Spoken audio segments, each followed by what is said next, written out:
Today is Tuesday, November 5th, and you're listening to the Beer Temple Podcast. Remember, this is what we wanted. Remember, this is what we said. To never be heard or seen from again.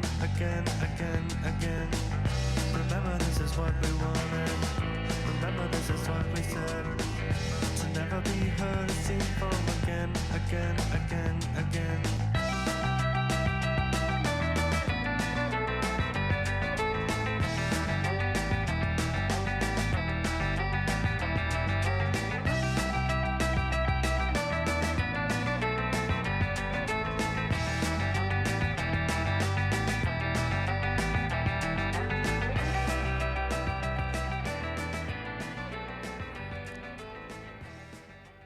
Hello and welcome to the Beer Temple Podcast.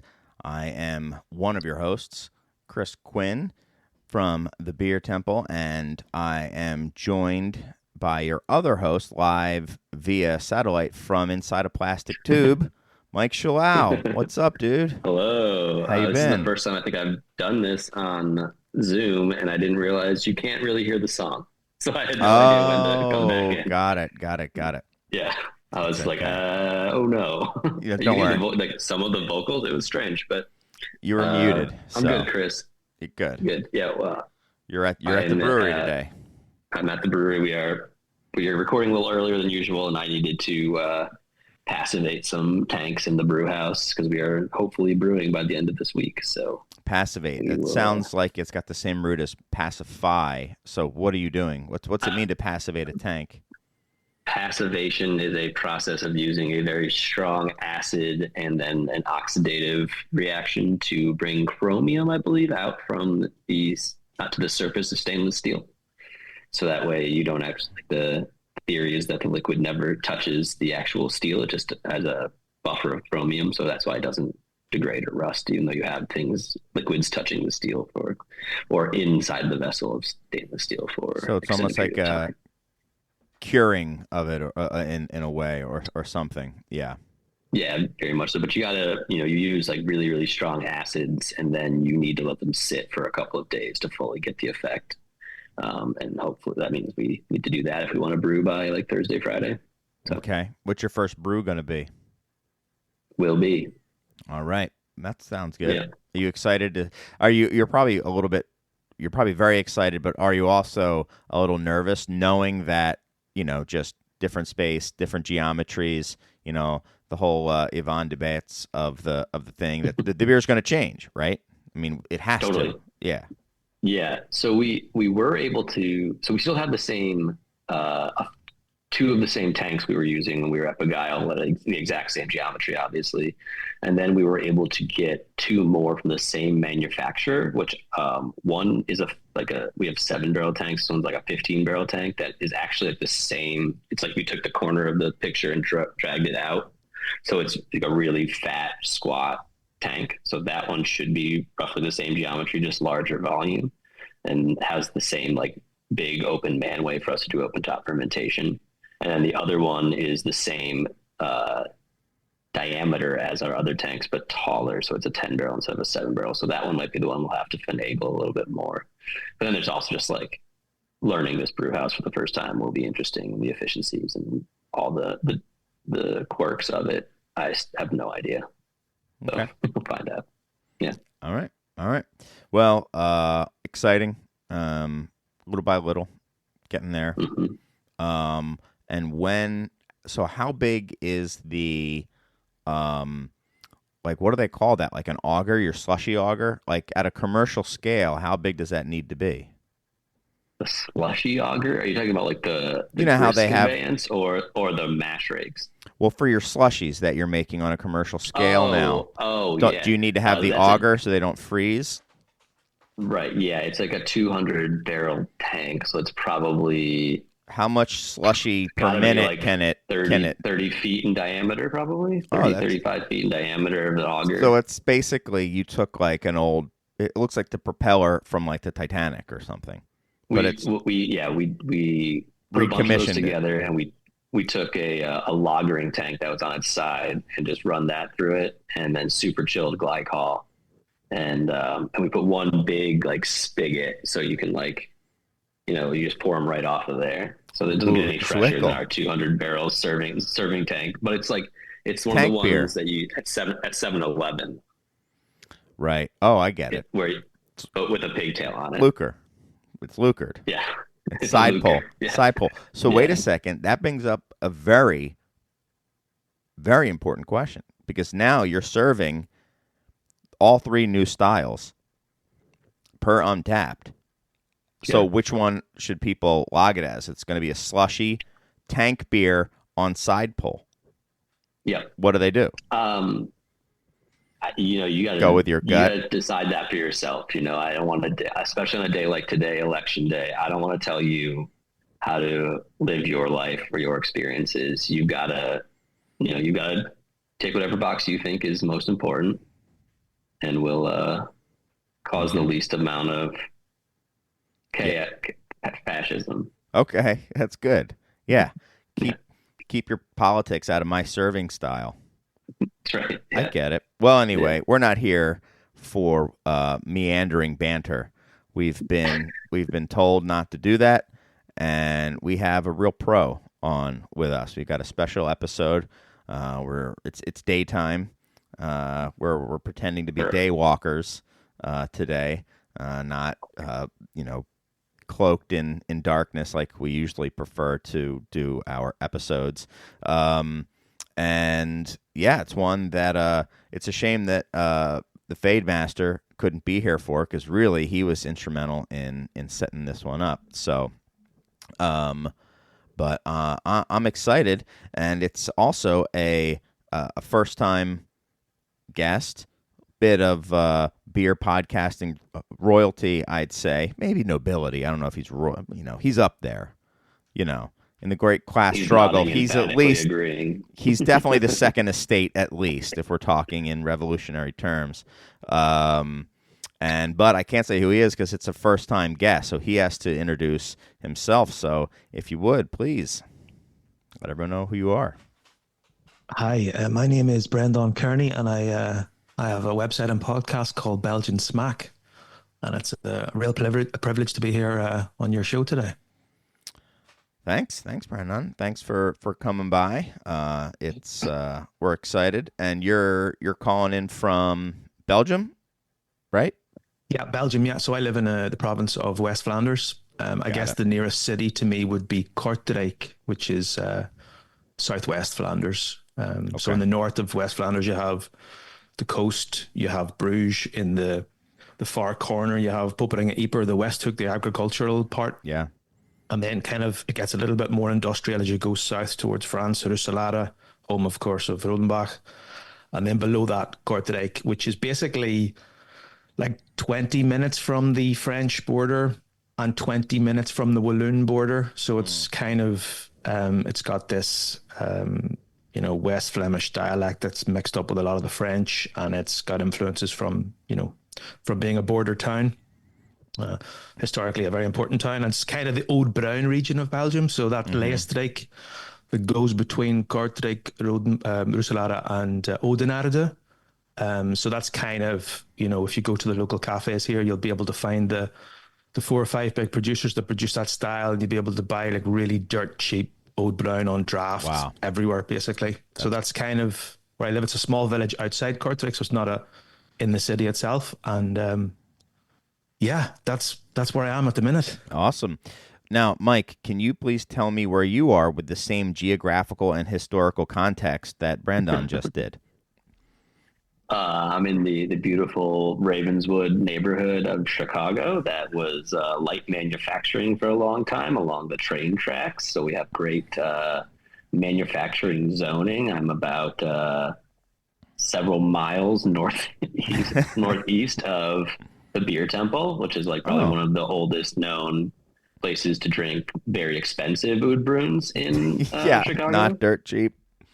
Yes. No. And we're actually about 3 blocks from the Hopley, which is another expensive place to drink oud bruins in Chicago. There you go. Well done. Yeah. You did better than I expected you to do. So well done. I did my best. That was my best. Yes, so. Yes. And Breandán, can you tell? I mean, you've got, I would say, well,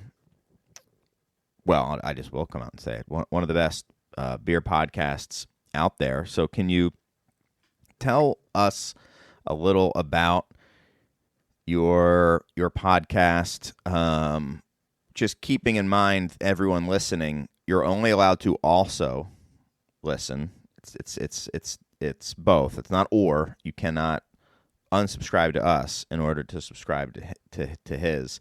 But that said, I would just like to know kind of the backstory. Well, maybe like an overview for people who aren't familiar with it, and kind of how you got to the point of just being like, you know what, this podcast needs to exist, and I'm going to be the one to do it. I'd be just personally very interested to hear that story.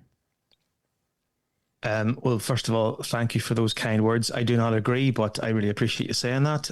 It depends how far back you want to go. I mean, I am obviously not from Belgium, right? So you could probably hear that in the way that I talk. I'm originally from Ireland, and I was a lawyer in Ireland, and I wanted a kind of a bit of a break. So I went traveling around the world for a while. I went to West Africa for a couple of months. I went to Malaysia and Borneo, and then I traveled around in South America, and I went to this city called Pisco, where there was this massive earthquake, and that was in like 2010. And there was like about 100 volunteers that came to help this kind of city reconstruction project. We were all kind of housed in these like dilapidated buildings and bunk rooms. We would work really hard on the rebuilding project during the day, and then we would kind of party in the evening and like, you know, have a few beers. And there was volunteers there from, like, you know, all over the world, a bunch of Americans, obviously quite a few Irish, but you know, lots of people from all over Europe, all over North America, all over South America. And so I met my Belgian partner, who is now my wife. She was also volunteering from Belgium at that time.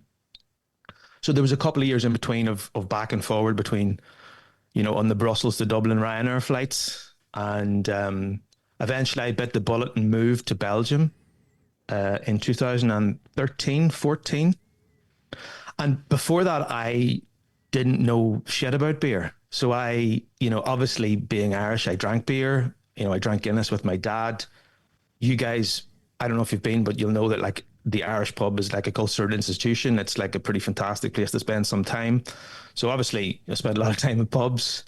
It rains in Ireland quite a lot, but you know, like culturally it's quite an important institution. So, but when I arrived in Belgium, I was just like struck by like how different beer culture there was. And, you know, I remember, you know, being in these small brown cafes, getting menus handed to me and beers that were like over 9% in different glasses. And you're telling me monks made this, and why does this taste like acid? And so like, that was like, whoa, I naively was like, do other people know about this? You know? Right. So I kind of just went down a rabbit hole. And I think at that period in time, if you consider like 2013 in global beer, it was a time of real awakening for everybody, you know. And the kind of ironic thing is that I think while everyone else was, you know, knee deep in like hops and like, you know, aggressively hop beers, you know, IBU wars, all that sort of stuff. I was like drinking like traditional Belgian beers, and it wasn't until after that I started to get into hops and get into other sort of international styles. So I kind of just went down a rabbit hole, and then I said like, right, well, I gotta like actually learn. So I did a beer sommelier course in the Institute of Brewing and Distilling in London. I did the Cicerone exam in the US Cicerone certified Cicerone thing, and then I did like a couple of courses in Belgium, the Algemene Bierkenner, which is like a general beer knowledge, and then a brewing course, and they were really challenging because I had to learn the language at the same time. And then I was like, you know what I'm going to do? I'm going to start a blog so people can find out about Belgian beer. And then of course, you know, you're starting to look for stuff, and then Michael Jackson is everywhere, and then you go down there's all this other literature. So that was kind of how Belgian Smaak started. And once I was on the ground in Belgium and writing in English, a bunch of UK and American magazines found me and asked me to do stuff for them. And then I kind of got a lot of relationships with editors at different publications. So like if it was a food and drink publication or a specific beer publication, and even in Belgium here, like I was working for Belgian Beer and Food magazine, which is like a 64-page glossy magazine that existed for 10 years. It treated Belgian beer culture like a wine magazine might, and I write for the Brussels Times. And in the States, I had a bunch of places that I would do stuff for the odd time, like Good Beer Hunting, which I think is no longer with us anymore. So like that's kind of how it started. And as part of that, I was starting to get really interested in like American magazine journalism. So I would subscribe to the New Yorker and read people like David Gran and Patrick Regan Keefe.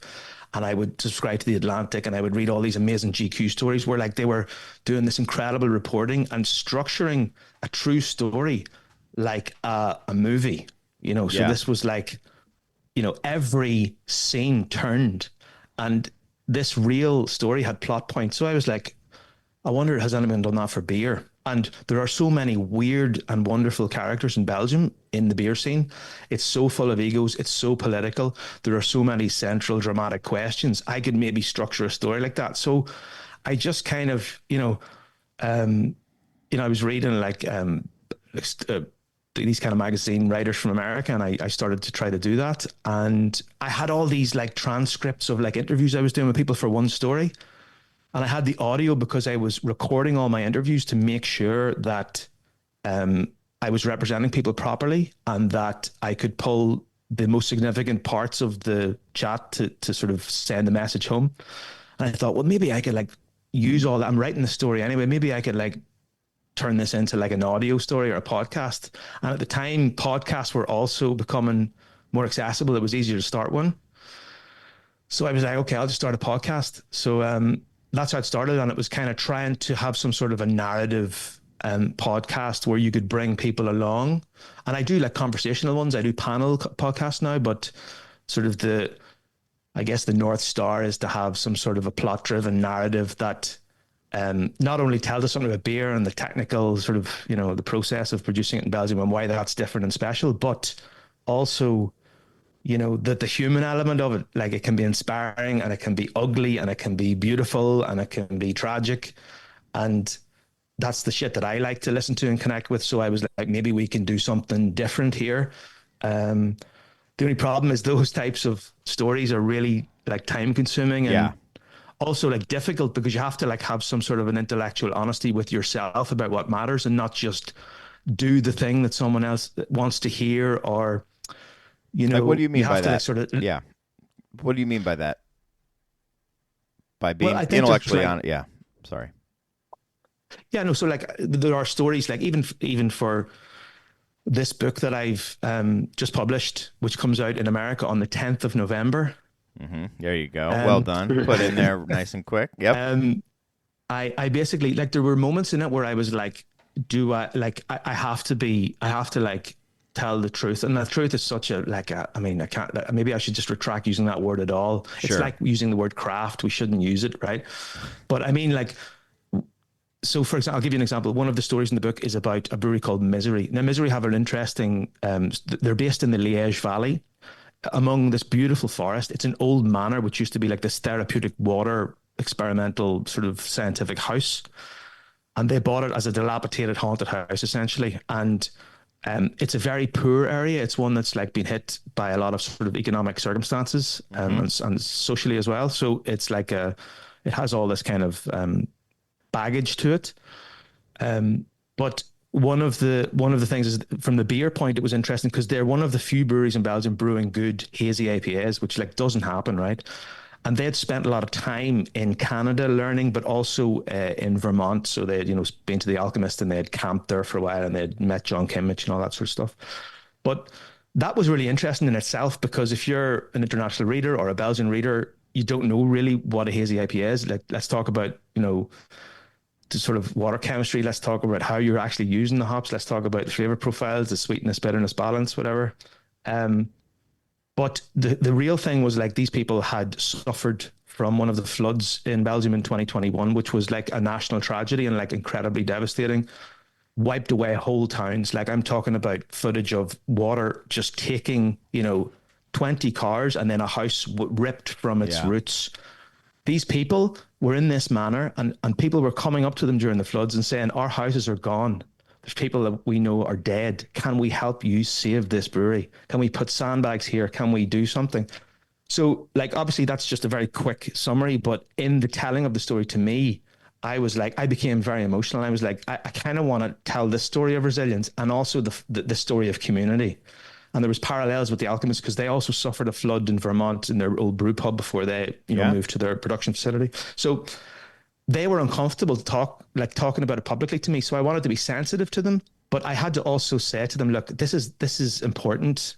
Like, if we're going to do this, if we're going to tell your story, we need to show this, and there's all different things that happened in the recovery after the floods, and just their kind of existence there and their bravery in setting up a small business in COVID, post flood, doing something a little bit different, is quite interesting. So I had to look myself in the face and kind of just say, is this really what you're going to write? You're going to spend 2 or 3 years making this book, do it properly and do the things that matter. That's kind of what I mean. Okay. Yeah. I mean, it's amazing story. And I kind of feel you that, like, a lot of times the human aspect of it, and sometimes I also think being honest about, sometimes the failures are really important, because it's not real if everything is a fairy tale or incredibly romantic. And especially when I go to places overseas or maybe places that are in the U.S., like an Alchemist or a Hill Farmstead, like you do feel pressures sometimes to kind of feed people's romantic ideas about maybe what some of these beers are and what they really hope that they are. And sometimes that's something that I've struggled with, is to kind of like, you're not trying to expose anybody, but, if the reality isn't that it's, this quaint little brewery where they do everything like they always have for the last 300 years and stuff like that, you just have to, I think, to me, that's sometimes when it's been hard for me to be honest, as you would say. It's like to tell the actual story, which is still a great story and important. And obviously the things like the tragedies and the mishaps and stuff like that, but are human. People know so many of the stories in Belgium. There's no point, there's no value for me spending so much time on this, doing all this reporting, working with a bunch of editors, getting everything photographed to like a cinematic sort of ambience, like if you know the story already. So it has to be kind of original. And like all the beers in the book are worthy of inclusion in terms of their interest as a kind of, in terms of production. So like I try to include like as much technical aspect as possible in terms of ingredients and process and all that sort of stuff, and hop varieties. And was that hard? Oh, I'm sorry. Continue. Yeah, yes, it was, and we can circle back to that. Especially in I'm Belgium. really proud of how much I was able to get in, commit to record. But no, like there is no shortage of, because I also wanted to have like different types of stories. So, for example, that's obviously a tragic story, and there are other stories like of like human tragedy. Like there's a De La Sombra. There's his father committed suicide. It's a story about mining. There's a story, but there's also like really quirky stories about like the Dollebrauers who brew in Dixmude, Essen, and they have like this cool ship for cooling beers, the Baudelot cooler. They're and they have a cool ship for like clean top fermented beers, the big copper. Like it's like really going back to like an early 20th century brewery. You have like stories of overcoming gender inequality in Dendermonde with the Dillewains, where only boys are allowed to take part in this kind of city tradition, and the four sisters who are then prevented from doing that go ahead and like basically run the biggest brewery in the town, and then end up being the beer of the city at that festival, but also just throughout the year. So like there's hop farm stories. So I tried to make sure the story was a big part of it, but obviously it's also like I'm interested in production. So I wanted to include interesting beers, and there's a lot about like how beers are produced. So there's another beer in there, like an aperitif beer from the Brut, which, you know, you probably know the Brut beers like Malheur and Deos and these types of beers, which are mostly like champagne style production methods, right? But this one is like, no, I don't feel this guy, Mark Andries from De Vliet, he was like, I don't feel you get the champagne-esque or the Brut style, you know, flavor that you should get. Should be more like a champagne. So he was like, we're going to use a lager yeast backed up with a lactobacillus fermentation. We're going to use elderflower syrup, and he's worked with sugar for 25 years for like a sugar company as an engineer here. Wow. In Belgium, right? So like, and it's like I would never have thought to put all that together, and like, you know, the choice of hops and how he creates the sugar himself and that creates the flavor, and like when you do taste it, it's like, okay, I kind of see what you did there, right? So the kind of, I hope that there's a mix, because I wanted to make sure there was every style, all Belgian classic styles, some international styles, all regions of Belgium represented, and yeah, that like also the stories were rich, because, you know, Belgian beer, very small country, but it definitely punches above its weight in terms of like it's important in the global beer scene. Yeah, absolutely. So let's talk. I mean, we've been talking about the book, but tell me. So one thing that I found interesting, it's like, so it's these are like little shorts. Almost like scenes, if you're going to say it, kind of like a movie of different snapshots of small breweries and their stories and their beer and how kind of one affects the other. And it was, I mean, man, with so much beer and so many breweries in such a small country, I can understand why you would need to kind of pare things down. Otherwise, I mean, you could have done this whole book just on Trappist, but there's none, right? There's no Trappist in this book, is there? I don't think, no. I just, to be honest with you, there's plenty of Trappist references, because they're kind of reach into sort of the smaller independent brewery world is quite far and deep. But no, there's no Trappist beers that are part of the hidden beers of Belgium. Yeah. Right, and it's amazing, because I feel like, Mike, when we, like, one of the reasons that I've never wanted to do like an interview show with a different brewery owner or whatever every week is because I found that it was just so much, the stories were so similar so often.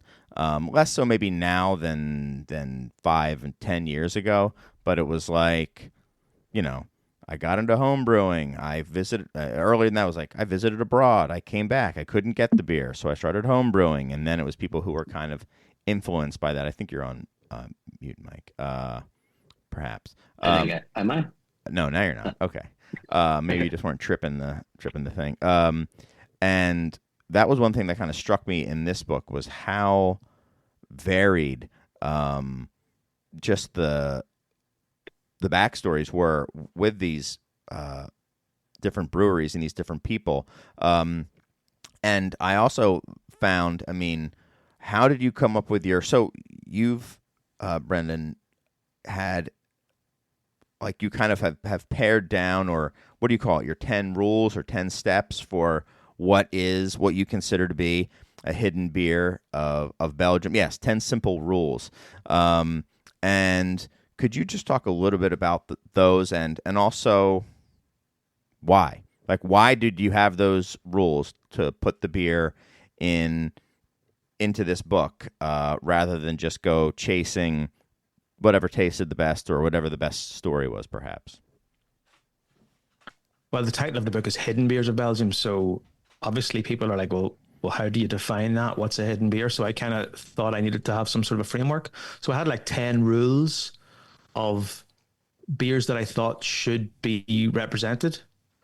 But I think just before I kind of go through those, or you know, if you want to ask about those, there's like an underlying kind of nuance of curation, if you know what I mean. Mm-hmm. Like there's other things that aren't in the rules that I considered. So like story obviously is a big part. I think that's maybe one of the rules, but like I didn't put like geographical diversity. So I can't have the hidden beers of Brussels or the hidden beers of West Flanders. I mean, you have by far more breweries in Oost-Vlaanderen, West-Vlaanderen, and Heinenoord, which are 2 Flemish and 1 Walloon provinces on the west of the country.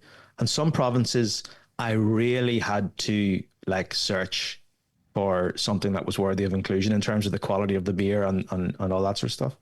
So, for example, Limburg, which is in the east of Flanders, touching the German or the Dutch border, is got some interesting breweries, but nothing that would be appropriate for the hidden beers of Belgium. Some parts of Wallonia are very, obviously because of their economic and social thing, they don't have as much brewing activity.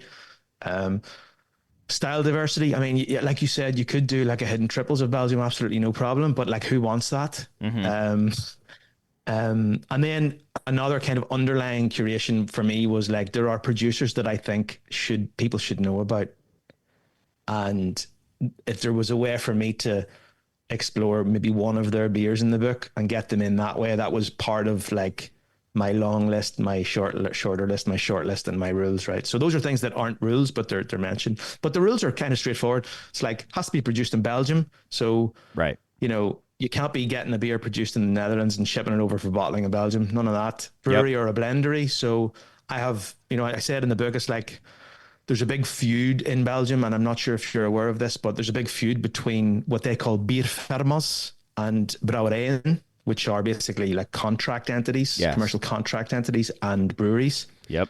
And more so than anywhere I know of. Yeah, and it's driven by a lot of like really highly respected brewers, right? Part of it is like personal, like a personal kind of vendetta against people that they don't like. So you'll be worried about the historical sort of feud between De La Seine and Brussels Beer Project and the two camps that have kind of assimilated all these people. But it's also driven by the fact that, the kind of let's call it inverted commas craft, not Brewers Association defined term craft, but like the artisanal nature of brewing, the craft of brewing is like a noble profession in Belgium, and it comes at great financial risk, and it's incredible physical work and intellectual work. And to pit my hard-working brewery up against someone who just faxes a recipe through to someone should not be, it shouldn't be comparable. We should be two separate things. That's not my view. That's their view. So yeah. And the irony is like, that some of the beers in the book started as contract beers, and to give them time to develop a market, to get their capital together, to start their brewery. Sure. But I just felt like the beers in the book should be produced by an actual brewery or a blendery. And a blendery is obviously, another respected sort of way of production in Belgium. Should be independent. Heineken, Alchemass, AB InBev don't need me to be talking about the beers, as interesting as they are. It should be produced on a regular basis. So that's like, so that people can actually find it and discover it, and that it has some element of longevity. Readily available. It should be in business for 3 years or longer, because a lot of newer players and, statistics about business startups are, dire. And then should be a beer of quality. Real quick, I just have to say that I think it was your rules 4 and 5, produced on a regular basis, and beer that is readily available, yet still hidden, which I think that's one of the steps as well. Was just like it's right. You that's have a the difficult steps, one, but it's great. I love. It's yeah. It's just the readily available part is so many of these beers are confined to their regions, so they are actually readily available in the regions. Yeah. But because they're small producers who don't maybe have the distribution new, or they don't have the connections or the time, or just because, the beer is like particularly championed by a local region, they're not really known in other parts of Belgium. And maybe that's something we'll get to talk about. Belgium is one of the countries that still has, you've been in Germany recently, you'll know as well, like they have some regionality. It's a much bigger country with bigger commercial breweries, but there is a regionality to Belgian beer, and it's like, well, you could still go there and get their beers, right? Yeah, no, I love it, because I think those are beers that, I mean, who wants to read about a beer that is made, once every 5 years and only given to, the firstborn of every person in the town, and now some of these like super rare beers are the ones that you're going to find at the top of lists and stuff like that, or ones that people want to, I don't know, trade or whatever, try to get. But those I don't think are the true beers of the country. It's the beers that they're making on a regular basis, whether it's day in or day out, or every season, every fall, or something like that. I just was really happy to see that it was beer that was made regularly and readily available. Obviously, given its distribution, it's not like you go there and you have to pull some strings to be able to have someone go in the back and get it, which is very common here in the craft beer world with some types of drinkers here in the States. See, you nailed it with like seasonal beers and stuff. Yeah, I mean, that's a common thing. People will have their like couple of core beers, then they'll have a range of seasonal beers which just come around every year. So but it was to exclude things like one-off beers, as fantastic as they would have been. I don't know if there was much value for me to celebrate that type of beer. Also, there are beers which are really fantastic, but you have to be part of a membership to get them. So I'm talking about people like, have you ever heard of Antidote? Tom Jacobs. So it's like he's sort of one of these hybrid. Yeah, Tom, he's like a hybrid producer, cider, wine, beer farm in Kortenach in Vlaams Brabant. He's a former theology sort of guy. He studied in Leuven and he gave lectures in philosophy.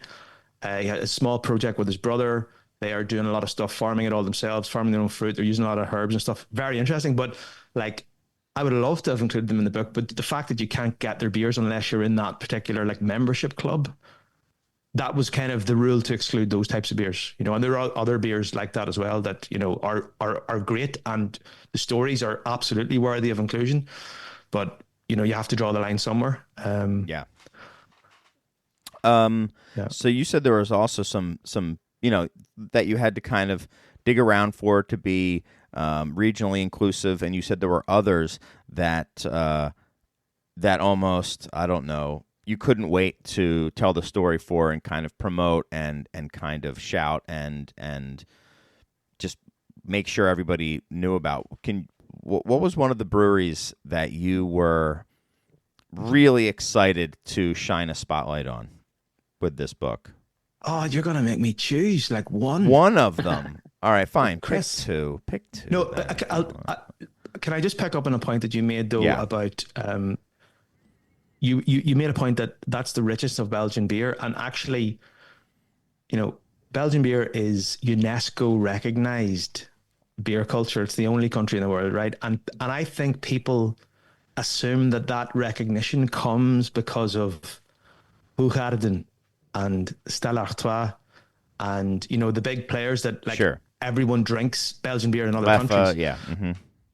And I guess the argument that this book is trying to make is no, this stuff under the hood, this all this regional stuff, these people that are despite the challenges that they face, are brewing the traditional Belgian beers with a twist, or classic, or that are doing internationally facing sort of inspiration styles. That's kind of why Belgian beer is so interesting, right? And it's got this pragmatic sort of problem solving where they'll cross boundaries to create things, and that's why it's so different, right? It's got acid, and it's got all the fermentation forward flavor stuff, so I just wanted to make that point.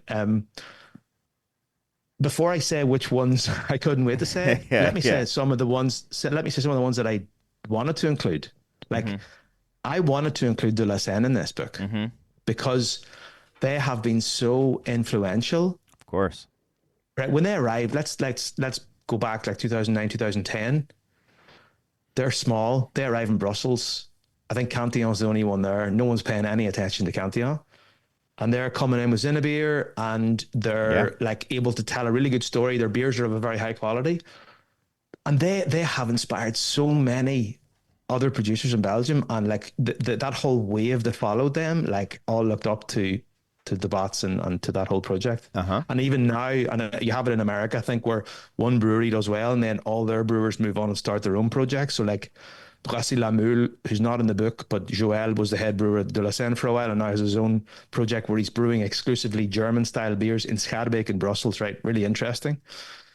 But I can't put De La Seine in as a hidden beer of Belgium because like they're so big now. Yeah. You know, and they're so highly respected. Like I have a section at the back of the book which is like 60 more beers you should consider. Yeah. And De La Seine are in there, right? But I couldn't put them in the big profiles in the first 24, you know. So yeah, which one would I pick? Okay, so let me pick two. Yeah. Chris, is that okay? Yeah, it's okay. One is one I think that most people won't know, which is a blendery called Het Boerenerf, a farm blendery, and it's a new producer of lambic. And he's a guy, Senna Elemos, very interesting guy. He actually like is into stag beetles, right? So he collects stag beetles. He measures their mandibles, which are their like tooth claws. He sends the data to the Belgian government. He's big into nature.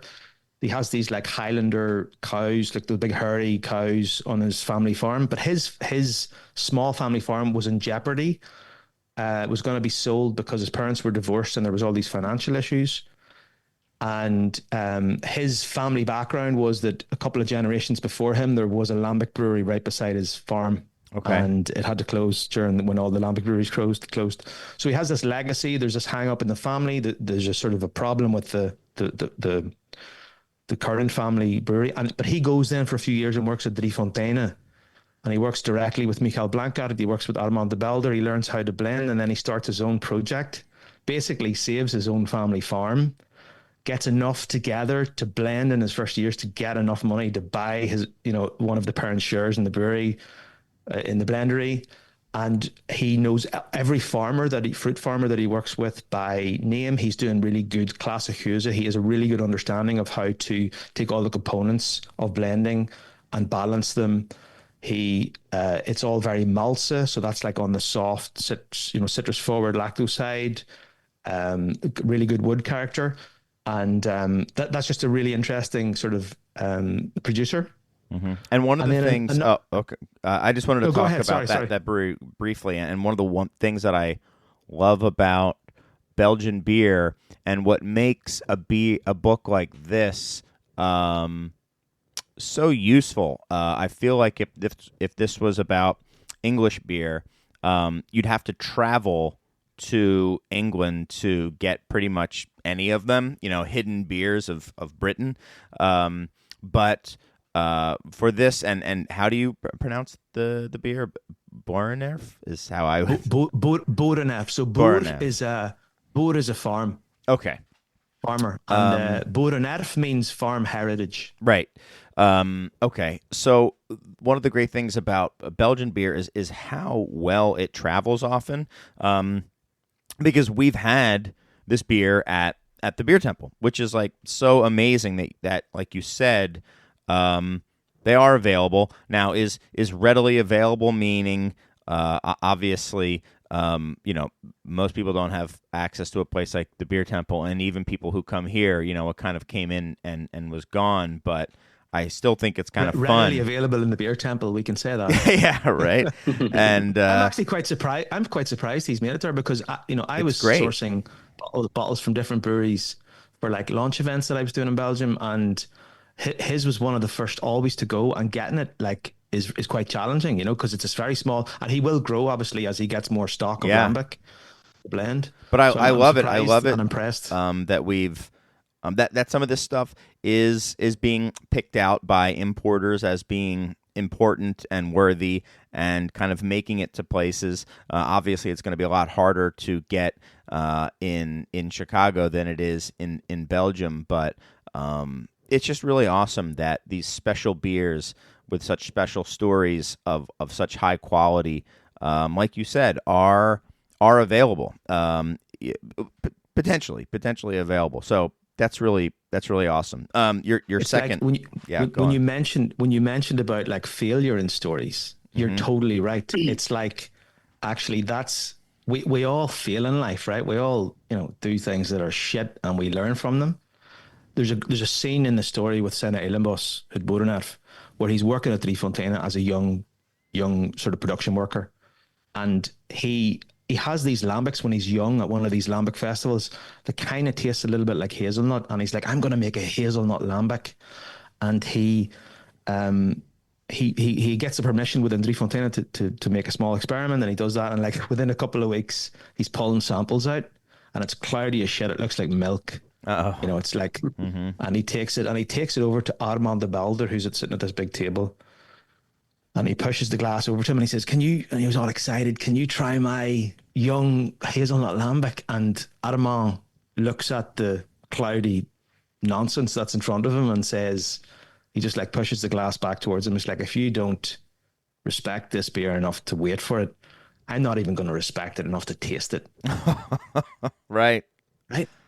And when Senna told me that, he was like, that was like a degree. I could have paid for like a degree for that. That education was like, yeah.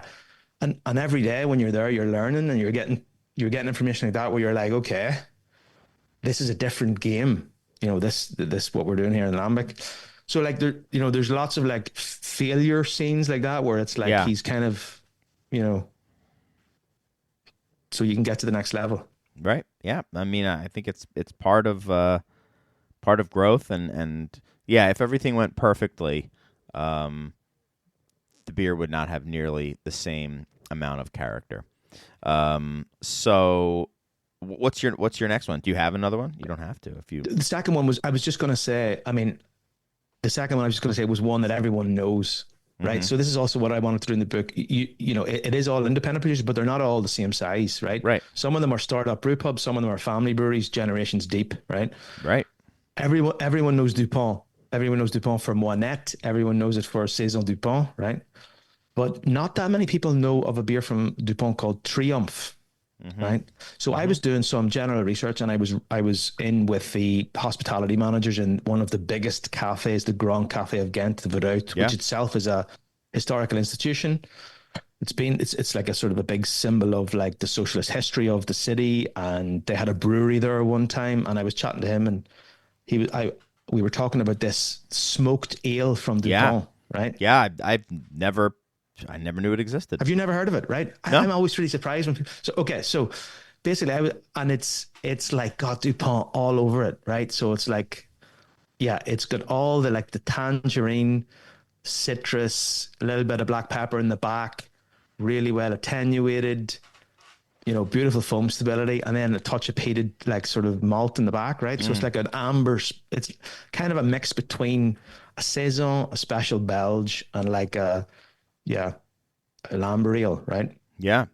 Absolutely. Had never heard of it. I was having this conversation with the guys in the hospitality place. They were like, I noticed you have a Dupont beer, Triumph. That must be like a really niche beer that no one drinks, right? It's like a smoked ale. And, you're probably selling a couple of bottles a week. And he turns around and he goes, it's just after Mass pills. Mass is like, it's an Alken Mass Heineken product, so it's like their European lager on draft.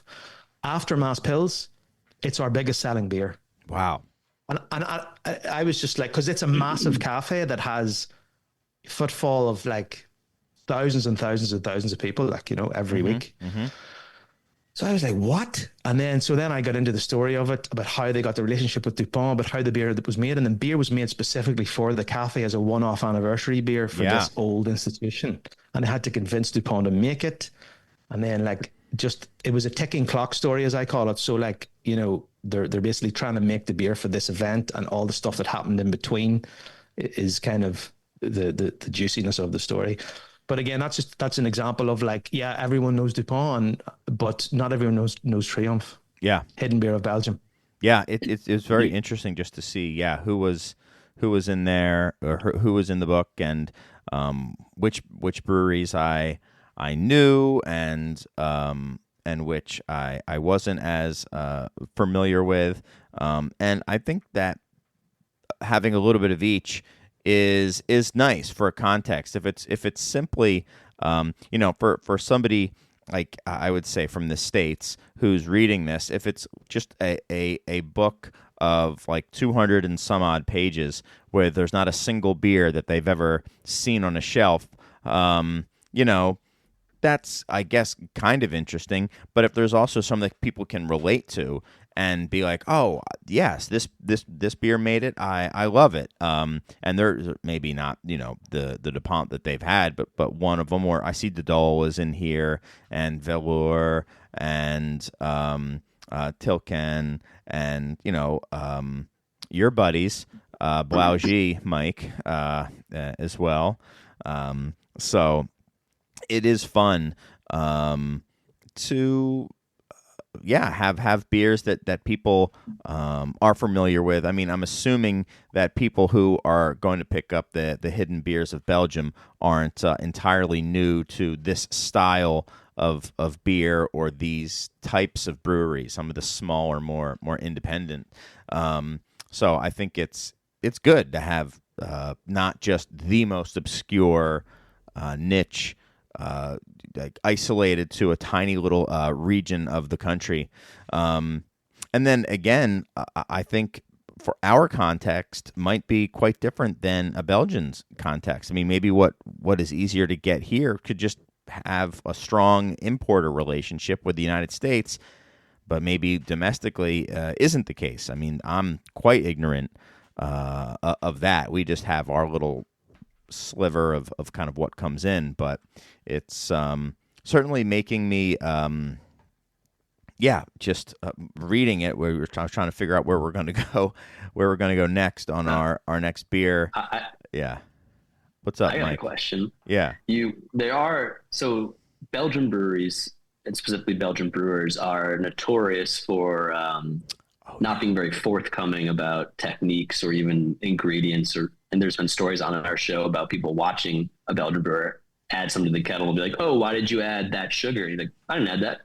So Right. There are technical aspects to this book. And how did you go about coaxing those out of people? And is that something that is a stereotype we have? Is that true? Is that a generational thing? Or how did you find trying to get technical information on how these beers are made from the brewers that are making them? Certainly at least partially true, Mike, because I was at the Duvel Brewery and they absolutely 100% refused to say that there was any sugar added to Duvel.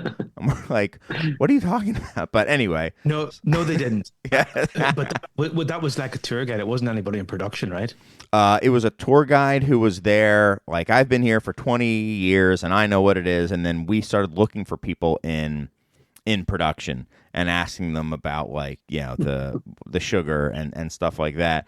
And they I don't think really wanted to deal with us at that point. So then we kind of shifted to, how are you guys getting Duvel to, you know, on draft? That's really cool that you do that. And they would talk about that a little bit more. So yeah.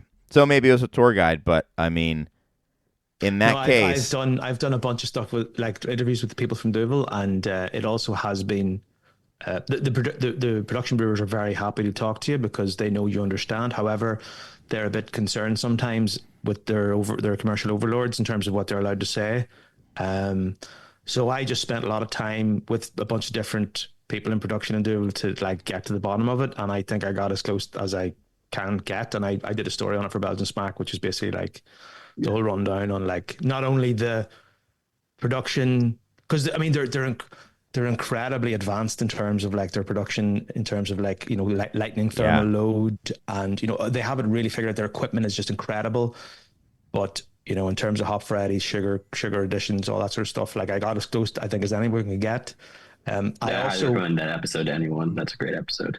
I think I pushed a bit too much on the history of Duvel because there's a little bit of, like, uncomfortable history with the Moortgat family and the war. mm-hmm. If you understand what I mean. Yes. Mm-hmm. But I wasn't. I spoke to, like, a historian who wrote a book about Breandán, which is the area of Puurs where Duvel is based, and I tried to get access to some of the family members who wouldn't speak to me. That's okay, no problem, and I can only report what I found out. I'm not making any claims.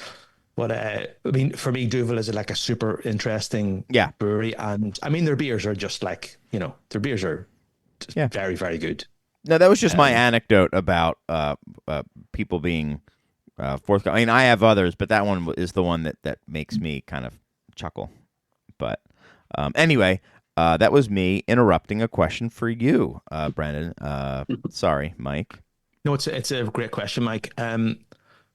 It was really difficult, and I think I kind of had conditioned myself in the 10 years or whatever that I was kind of reporting on Belgian beer, that to kind of get used to that. That's the way it is. It's normal like that. Because I do work a lot with like other writers and editors from the US and the UK in particular who are interested in Belgian beer, and they would send me emails saying, "Hey, such and such won't email me back," or "Do you know how I might get in touch with such and such?" And it's like, yeah, they're not going to reply. Like, you just have to drive there in your car and like stand outside the door, and they're really bad a lot of the time at like just replying to your emails. So like the whole "I didn't put that in the kettle" is totally, they're not going to reply to your email. And you know I try to explain that to people, but I also feel like it's an advantage I have because I can go back 3 or 4 times. I also like, I can speak a little bit of the language. So especially like, because I studied brewing and the Algemene Bierkenner course here. So if I can, you know, refer to a heat exchanger as a blotter cooler and ask intelligent questions about ingredients that I know I've used in production in Belgium, then they're going to be like, okay, I can't say the same thing to this guy as I might say to someone who's driving in for a weekend, Yeah. But it's, I think you mentioned like, is it generational? To an extent, I would say it's more cultural in that those even young producers who are in the more traditional line are more reluctant to talk, and those that are more interested, like so you have like slightly older brewers like the Dr. van de Korenaar, Ronald Mengerink, who is in this like small enclave of Belgium that's inside the Netherlands. He's a slightly older guy, but he'll be very open with you. Whereas there are maybe other younger guys who are used to brewing traditional styles and maybe want to respect the mythology around Belgian yeast that the consumer has in Belgium, right? Because sure. Belgians don't drink American beer, they don't drink British beer, they don't drink Dutch beer. Why would you, when you can buy world class beers at a very democratic price point, right? Mm-hmm. And Belgians won't pay a lot for their beer, and they want a cafe experience with delivered properly. So, but I think just persistence. So like, I had to make a lot of visits. I did a lot of driving. I had to make a lot of calls, and I had to build up a lot of relationships over like the last bunch of years to get me in. And when someone wouldn't talk, I would try to talk to someone else who might know, or make an introduction to someone in the same brewery that I could talk to, and not to be underhand, but to be thorough. Sure. Yeah, rigorous. Were there any times they straight up lied to you? Like you knew they were lying to you, and then you were able to get them to tell you the truth, or was it once they lied to you, you're just like, kind of drop it? Yeah. I think there was fudging. I don't know if there was direct lying, and there was stuff where I would listen back to tapes, and it was like 2 different interviews, one in person, one on phone, and then I had email answers, and 3 of them were all different, right? So right. It was up to me to use my like judgment and maybe try to verify other sources, but also like I had to like I worked with Claire Bullen, who's an editor who's very au fait with like beer terminology and production, as well as a great just line editor, and she like was able to hold me to account on a lot of the stuff I was saying. It's like, do you have the receipts for that?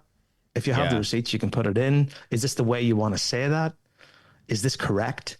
I worked with Elston Kearney, who is a brother of mine, who is a theatre director and playwright, on like a kind of a story consultancy basis to make sure that each scene pushed you into the next scene. I worked with 2 cultural editors at the publisher, Lister Publishing, Louise and Katja, who basically were like, what do you mean by this Flemish phrase? Or do you know like this thing about the festival you're saying? Can you prove that type of thing? So I was held to account, and that's what I wanted, because that always makes the book stronger and of more value to people. So, in that regard, I hope it is going to be valuable for people, whether they read it as like a narrative book of like inspiration, or they see it as like a beautiful coffee table photography book, or they use it like for production, or they use it to go around Belgium for like ideas for places to visit. That's funny. Before you got on, Brandon, I'm getting worse and worse with your name, by the way, Breandán. We, Mike and I were talking a little bit about, like, we were just curious how you intended or expected this book to be used, because it's not quite a, well, it's maybe a coffee table book, but it's a coffee table book where if you like on a really nice coffee table where they had like 3 or 4 stacked up, it would be like, on the top third, and then maybe like a really little book on top, but it's not like the big, huge, glossy one. I mean, it is something that's small enough that you can take with you. At the same time, it is in like kind of small excerpts, so to speak, so you don't necessarily reading through it, I didn't feel like I needed to read it like it was in like page to page, front to back. I could kind of skip around and kind of read. And I guess you kind of already answered the question how you intended people to use it, which is, I guess, however they feel like using it. We had these discussions with the publisher at the beginning, and it was myself and Ashley Joanna, who's the photographer. She was living in Belgium at the time for 3 or 4 years. She now lives in New York, New Jersey area. And the good thing about doing it like as a collaboration, I didn't want just like her to show up and shoot pictures of people holding the beers, looking longingly into the glass, all that shit. I wanted to like actually shoot the stories, right? So if there's a famous statue which the beer is named after that says something about the people of the town, and there's a brotherhood that dress up in gowns and drink that beer at the statue, we gotta go and shoot that, right? If there is, a particular, like Den Hadberg, which is a new lambic producer, they have a Brett Pale Ale in the book.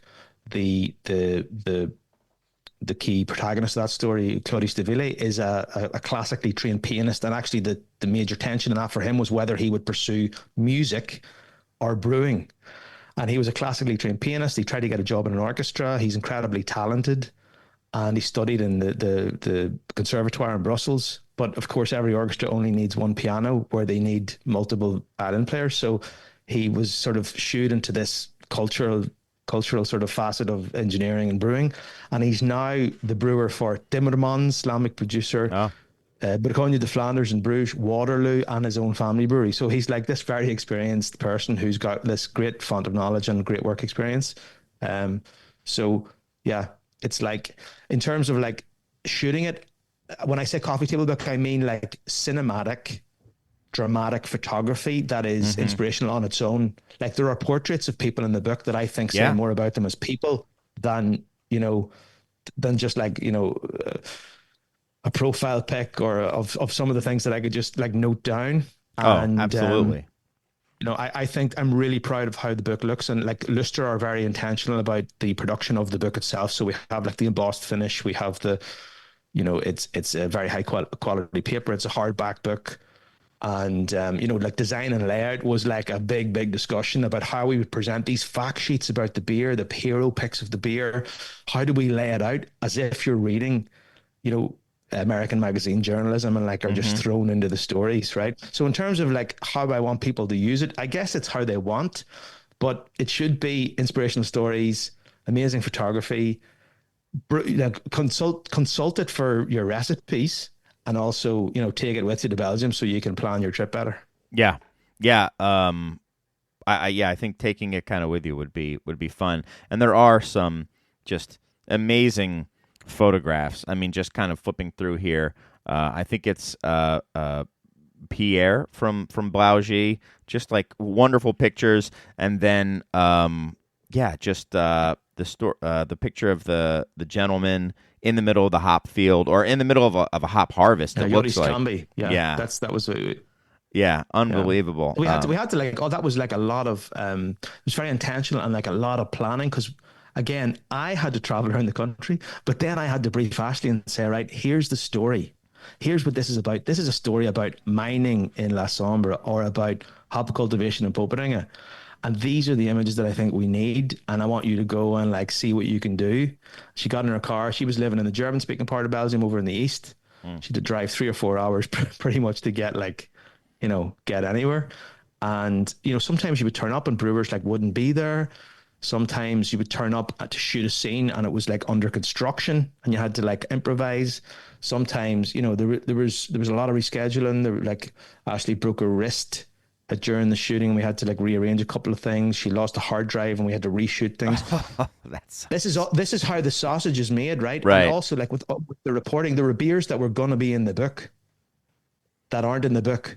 So we had shot, I had done several interviews, I had edited with multiple people, and the brewer calls me up and says, we're filing for bankruptcy on Thursday. Mm-hmm. And I was like, okay, when?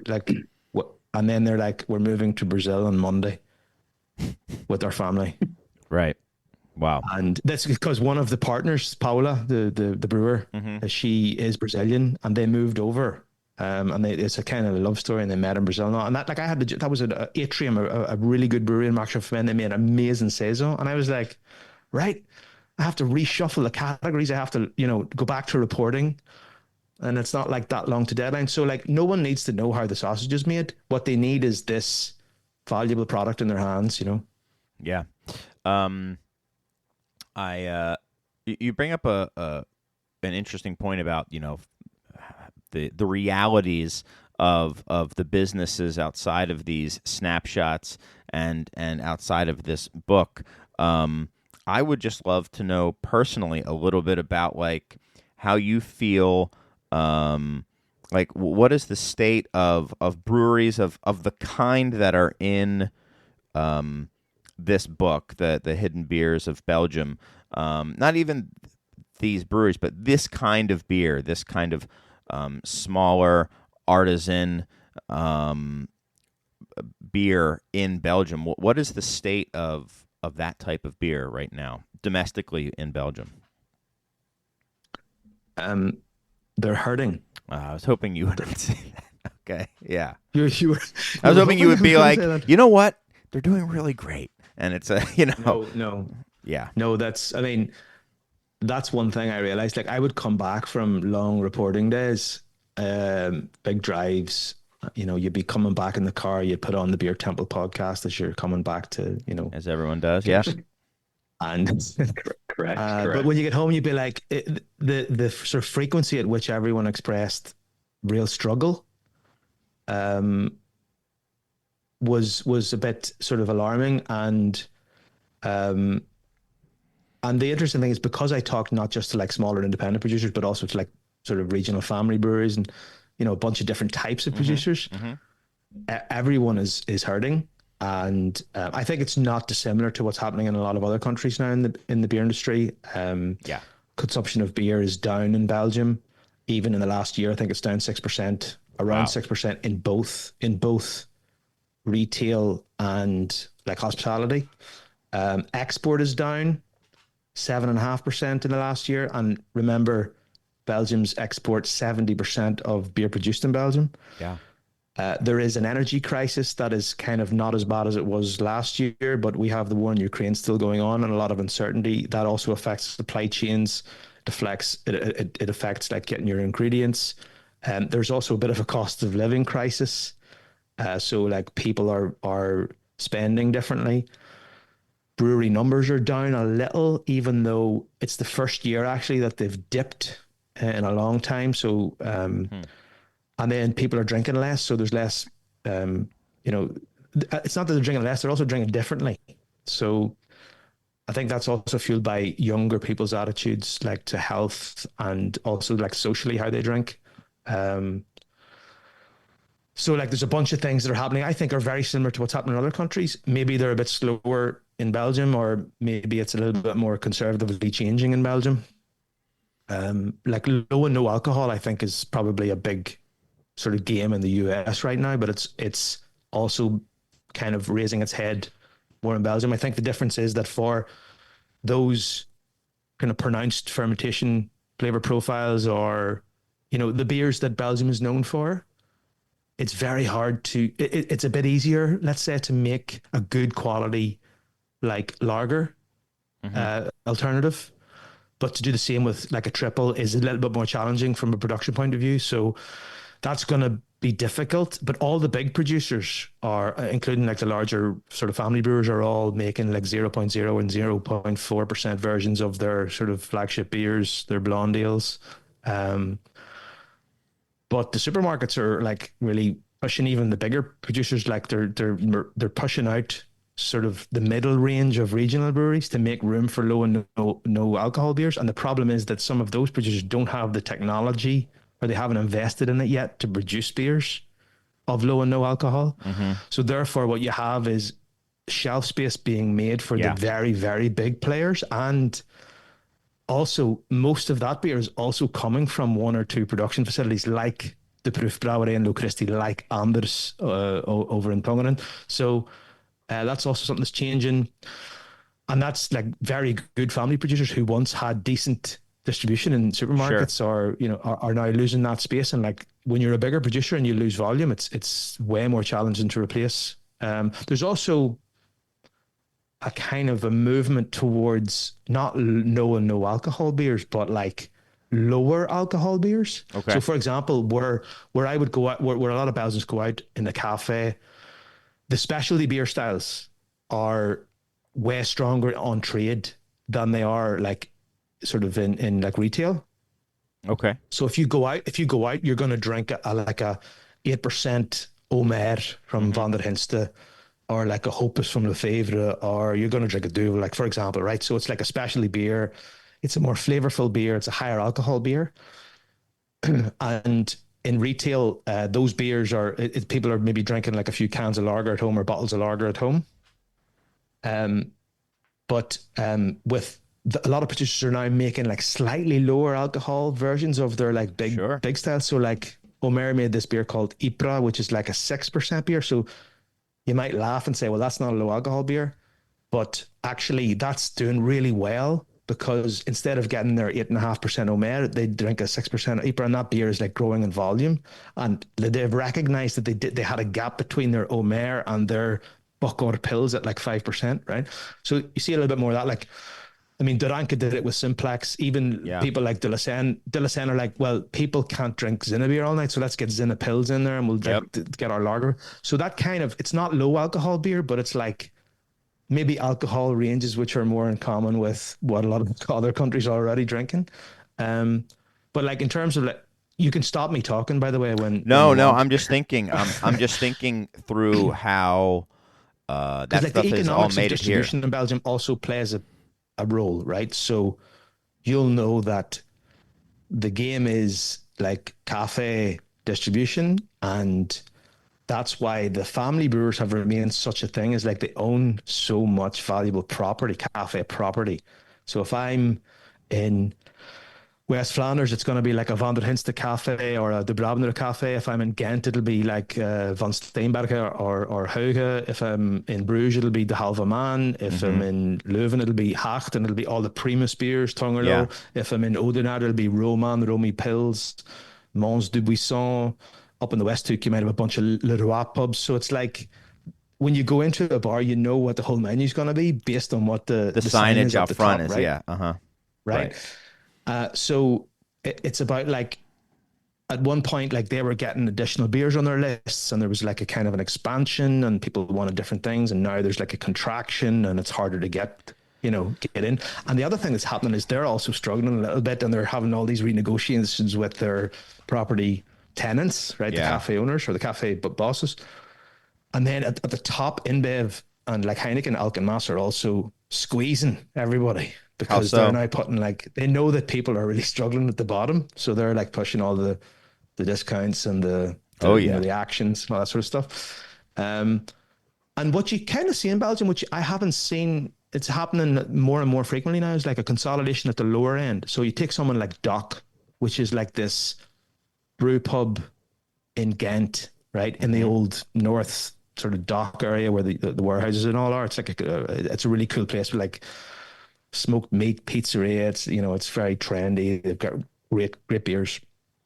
They consolidated with Ministry of Belgian Beer, and they have their Pils 13, but they also like bought another brew pub in Ghent and another part of the city called Brouwbar changed it into effectively their tap room.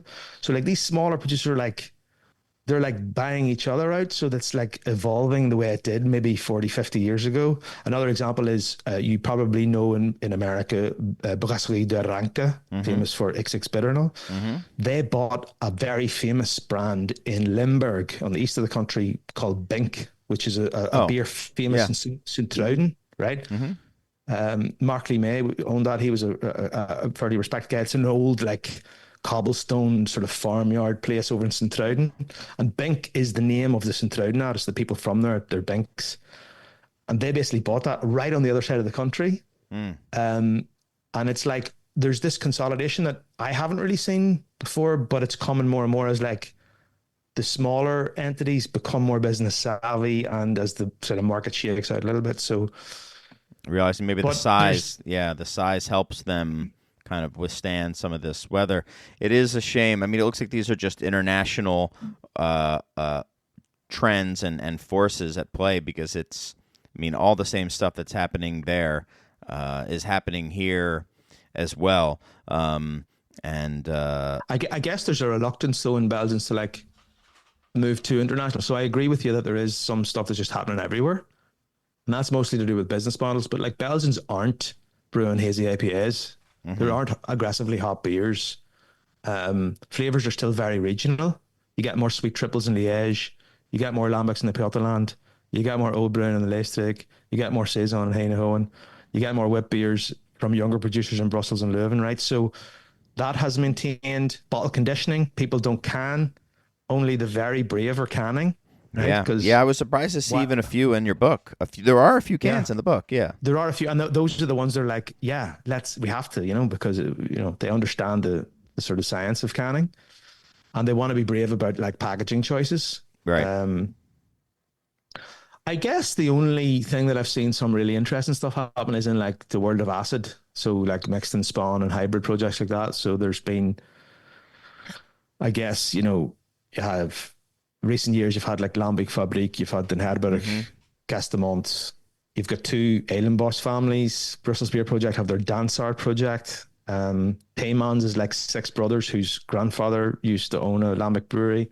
Then you have like really small ones. We've talked about Antidote, Palical. So like there's lots of these ones that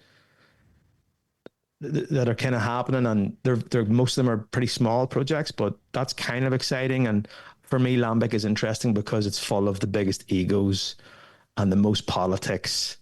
And it's also like the hardest thing to make and to stay with it, because you got to have like a long-term approach, and you got to be like, it's not just a business choice. It's like a life choice, right?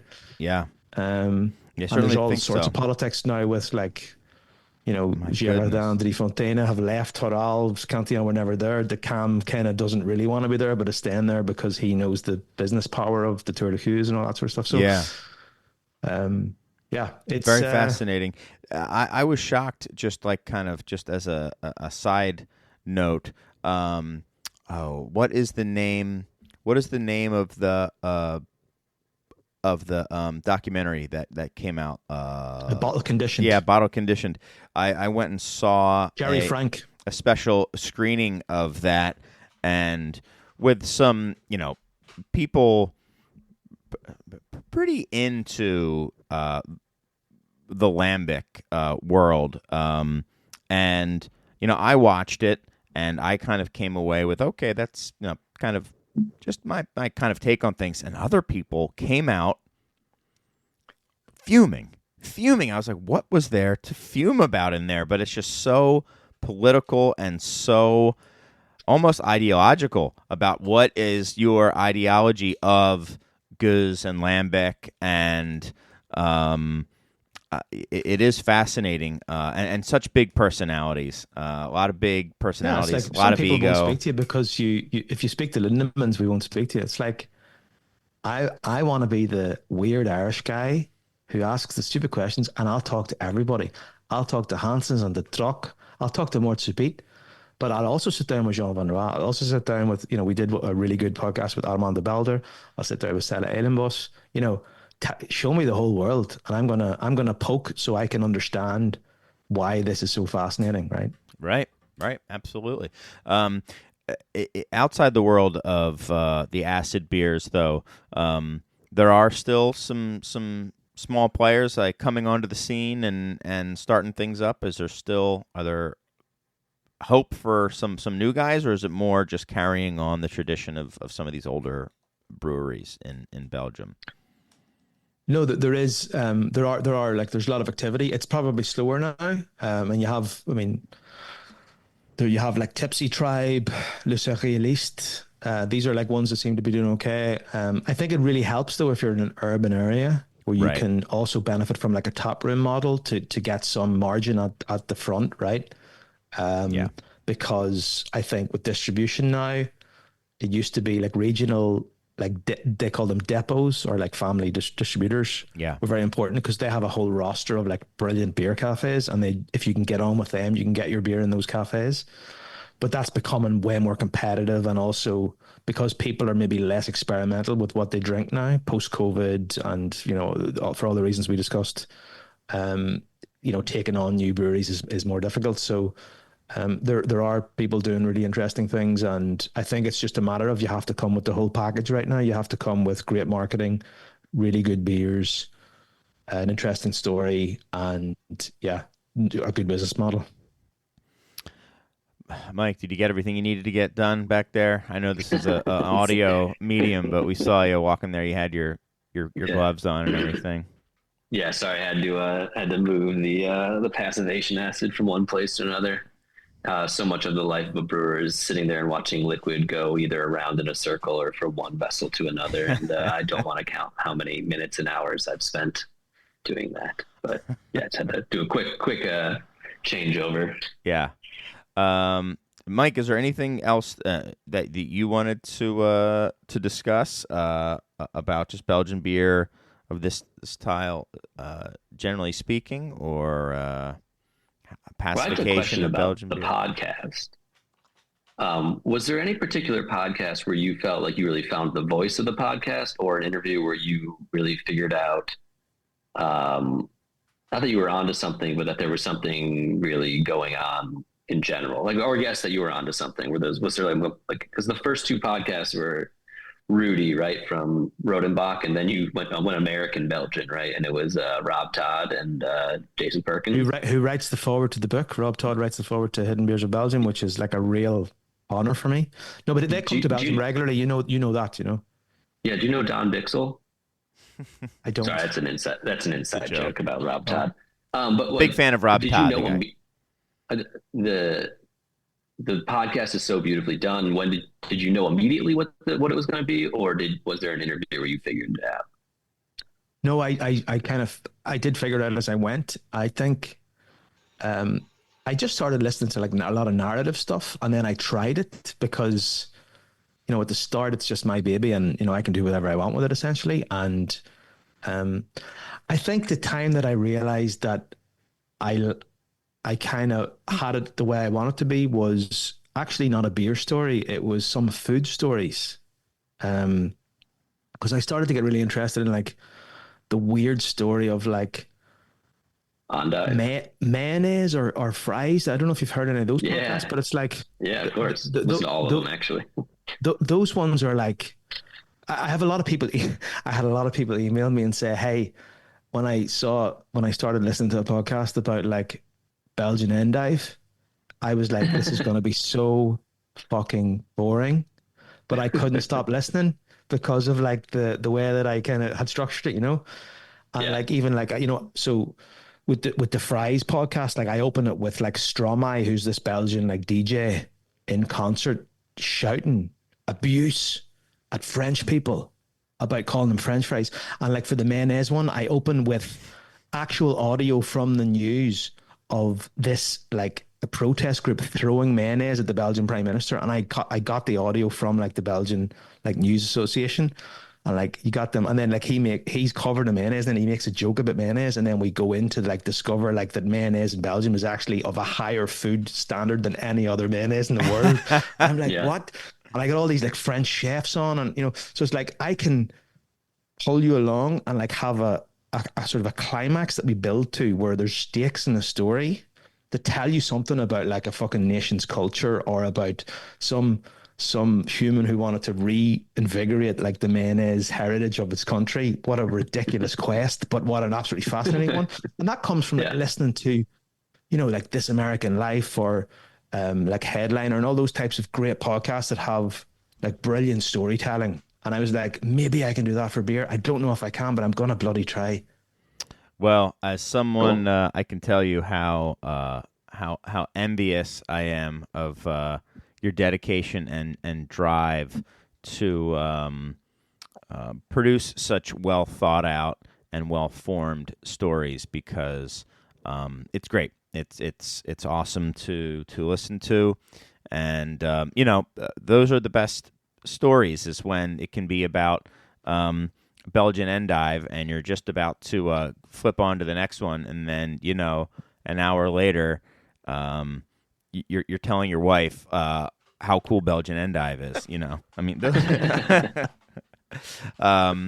so I'm quite envious of your ability to do that, and I'm guessing that if people who listen to this show haven't already, they'll be listening to the Belgian Smaak podcast. It's Smaak, or I always said Smaak, but it's Belgian Smaak. Smack, yeah. It's Okay. yeah, it just means taste. Yeah. Cool. I really appreciate that. Thank you, Chris. Oh, absolutely. And you said the book is coming out, in a couple days, right? It launches in the US 10th of November. So I'm hoping you guys still have a country after tomorrow, and that You and me can both, go and brother. buy this. You can go and buy this book and really enjoy it, and see the important things in life about the shared human experiences that we have, even if we're all very, very different, because Americans are not Belgians, but actually they share a lot. So my hope is that people who are interested in beer can pick this up, but also like just enjoy it as a book of like comradeship and business excellence and love and relationships and war history and everything that like we share as a human people. So it's a high and lofty and might sound pretentious, but why the fuck did I spend the last 4 years Exactly. working on this? I wanted it to be important. Right. No, I mean, why else do it, man? Why else do it? So, Yeah. Thank you very much, Breandán. What are you drinking? I see you got something in your glass here. This is it's an Ombras oaked age. Oh, yeah. It's Oh, from cool. Dr. Van The de Cordonaar. doctor, So yeah. it's like basically like a whiskey barrel aged Belgian quad. Yeah. And but it's really like, it's not like the way it sounds. It's not like intensely undrinkable. It's very like dry and like very malt forward, very slight wood and whiskey character. So I'm really enjoying it. Yeah, those are awesome, very restrained. Some of them are more restrained than others. They do some that are a little bit more out there, but they're always fun. When he to gets kinda into try. like all the port barrels and stuff, it gets like, pretty intense. Yeah, it does. It does. Sherry and everything. Yeah. Well, thanks so much. The book is The Hidden Beers of Belgium.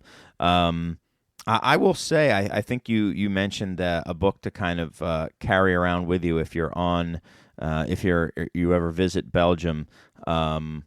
That's personally how I think I see it because for me personally, I mean, it's something where it's really created a bit of a connection with these breweries that make me want to not just try the beer, but visit them and go and kind of see some of this stuff for myself. It really kind of brings them to life more than just they're great, but books where it's just a picture of the bottle and in the the branded glassware, and then a write-up, and then another bottle, and then another piece of branded Summarized glassware. version of what's on the brewery website. Yeah. Right. So, excellent work. They can get the book anywhere, right? Bookstores, if that still exists. In the US, it's obviously on the big one, the big A, Yeah. as well as a bookshop, bookshop.org, Walmart, Target, all the American retail places, but online, you can get it anywhere. Yeah. Awesome. Well, thank you very much. Is there anything you would like to say before we get out of here, Breandán? I just want to say thanks for having me on, and I want to encourage you guys to keep going, doing the great work that you're doing. I've obviously been listening for quite a while, and it's brilliant to hear sort of honest, like just like real people talking about shit that's happening in a smart way. So thank you, and just keep it going. Awesome. So, Mike, I think what he's saying is more fantasy drafts is what he More wants. fantasy drafts, Yes. more banter, Yeah. more rambling. Right, exactly. I love it. Well, thank you. Less pissing in German beds and hotel rooms, and I don't know what you're talking about because that I've been exonerated. That wasn't me. I wasn't even in the room. I wasn't even there. So, but there was that second incident with the curtain, which suggests that is true. That is true. We don't have to get into this right now. I've been exonerated. Double jeopardy. I don't know what the legalities are in Ireland or Belgium, but here in the U.S. of A, we have something called double jeopardy, and I've already been found innocent. So I don't need to talk about how that works at all. The curtain. That's fine. It's the opposite of that, actually. Well, I can't be tried twice for the same crime. Sure. So, anywho, Whatever you say. We will. We'll be back next week. Thanks to our guest, Breandán Kearney of a Belgian Smaak, and if you guys want to, you certainly should reach out to him directly. If you have any comments about anything, curtains or otherwise, you know how to reach out to us. It's insiders@craftbeertemple.com. And that's about it. So long for now. Remember this is what we wanted. Remember this is what we said.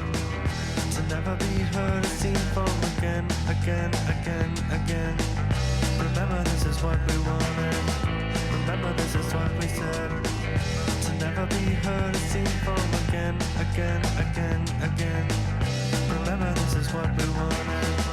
Remember this is what we said. To never be heard or seen from again.